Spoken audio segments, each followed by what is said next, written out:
আজকের রেসিপি হচ্ছে মুসমুসে বাঁধাকপির পাকোড়া। এই সিজনটাতে প্রচুর বাঁধাকপি পাওয়া যায়। আপনিও চাইলে বাঁধাকপির পাকোড়াগুলো অনেক সহজে বানিয়ে নিতে পারেন বিকেলে চায়ের সাথে খাওয়ার জন্য। তাদের কাছে আমার রেসিপি ভালো লাগে, আশা করছি তাদের কাছে আমার বাঁধাকপির পাকোড়াও ভালো লাগবে। আসসালামু আলাইকুম viewers, welcome to Sana's diary. তবে চলুন দেরি না করে ভিডিওটি শুরু করি। বাঁধাকপির পাকোড়া বানানোর জন্য একটা বাঁধাকপি 3 ভাগের 1 ভাগ নিয়েছি। বাঁধাকপি যতটা সম্ভব ততটাই মিহি করে নিতে হবে। আমি এখানে 3টা আলু নিয়েছি। আমি আলুগুলোকে খুব চিকন করে কেটে নিয়েছি। বাঁধাকপি এবং আলু আমি খুব ভালোভাবে ধুয়ে নিয়েছি। আপনারা চাইলে গ্রেটারের মাধ্যমে গ্রেট করে নিতে পারেন। বাঁধাকপির সাথে অ্যাড করে দেবো কুচিয়ে নেওয়া আলু। ভিউয়ার্স, আপনারা দেখতেই পাচ্ছেন আমি কতটা কুচি করে নিয়েছি। এই পর্যায়ে 1 চামচ লবণ দিয়ে হাত দিয়ে মাখিয়ে 5 মিনিটের জন্য রেখে দেবো। এতে করে বাঁধাকপি এবং আলু গা থেকে অতিরিক্ত পানিটা বেরিয়ে আসবে। আপনারা দেখতে পাচ্ছেন আমি কিভাবে মাখিয়ে নিচ্ছি। আমি এখানে 100 গ্রাম মসুরির ডাল নিয়েছি। আমি ডালটাকে 3 থেকে 4 বার ভালোভাবে ধুয়ে নিয়েছি। এবার ভিজিয়ে রাখা মসুরির ডালগুলো একটা ব্লেন্ডার জারে নিয়ে ব্লেন্ড করে নেব।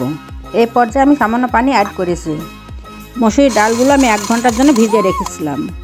আমি মসুরির ডালগুলোকে গোটা গোটা করে একটু ব্লেন্ড করে নেব। এখন ব্লেন্ড করা মসুরির ডালগুলো একটা বাটিতে ঢেলে নেব। দেখতে পাচ্ছেন ভিউয়ার্স, বাঁধাকপি এবং আলু থেকে কতটা পানি ছেড়ে দিয়েছে। তারপর বাঁধাকপি এবং আলু চিপে চিপে আরেকটা বড় সাইজের বাটিতে নিয়ে নেব। পানিটা যত সম্ভব চিপে চিপে নিতে হবে, এতে করে পাকোড়াগুলো মুসমুসে হবে। বাঁধাকপিতে লবণ মাখিয়ে রাখার জন্য বাঁধাকপি থেকে এতটা পানি বেরিয়ে এসেছে। এই পর্যায়ে দিয়ে দেবো আগে থেকে ব্লেন্ড করে রাখা মসুরির ডাল। এই পর্যায়ে দিয়ে দেবো কুচি করা বড় সাইজের 5টা পেঁয়াজ। আপনার ডালের পরিবর্তে বেসনও ব্যবহার করতে পারবেন। দিয়ে দেবো কুচি করা 6-7টা কাঁচামরিচ।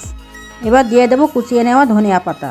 দিয়ে দিচ্ছি 1 চা চামচ মরিচের গুঁড়া, 1 চা চামচ জিরার গুঁড়া, 1 চা চামচ ধনিয়া গুঁড়া।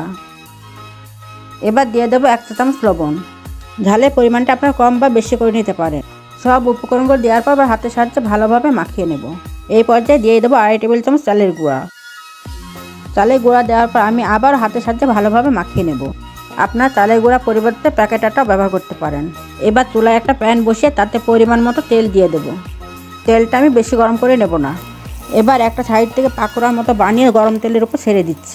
একটা একটা করে পাকোড়াগুলো এক সাইড থেকে দিয়ে দিচ্ছি। পাকোড়াগুলো আমি একবারে ভেজে নেব না, 2 ব্যাচে ভেজে নেব। পাকোড়াগুলো দেওয়ার পর চুলার আঁচ মাঝারি রেখে এগুলো ক্রিস্পি করে ভেজে নেব। চুলার আঁচ বাড়িয়ে ভাজলে তাড়াতাড়ি উপরে কালার চলে আসবে, এজন্য মিডিয়াম আঁচে ভেজে নেব।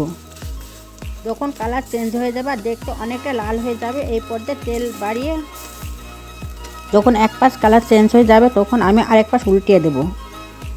এইভাবে 2 থেকে 3 বার উল্টে পাল্টে ভেজে নিলে এতে করে পুড়ে যাওয়ার সম্ভাবনা থাকবে না। আপনারা চেষ্টা করবেন লালচে করে ভেজে নেওয়ার। যখন কালার চেঞ্জ হয়ে যাবে আর দেখতে অনেকটা লাল হয়ে যাবে, এই পর্যায়ে তেল ঝরিয়ে উঠিয়ে নেব। পাকোড়াগুলো এখন বানানো হয়ে গেছে আর এগুলো আপনি চাইলে সসের সাথেও পরিবেশন করতে পারেন। চায়ের আড্ডার সাথে এরকম একটা পাকোড়া খেতে দারুণ লাগে। এইভাবে পাকোড়া বানিয়ে দিলে ছোটো বাচ্চারা খুবই মজা করে খাবে। আশা করছি আমার এই রেসিপিটা আপনাদের কাছে ভালো লেগেছে। ভিডিওটি ভালো লাগলে একটা লাইক এবং চ্যানেলটি সাবস্ক্রাইব করে পাশে থাকবেন। আজকের মতো আল্লাহ হাফেজ।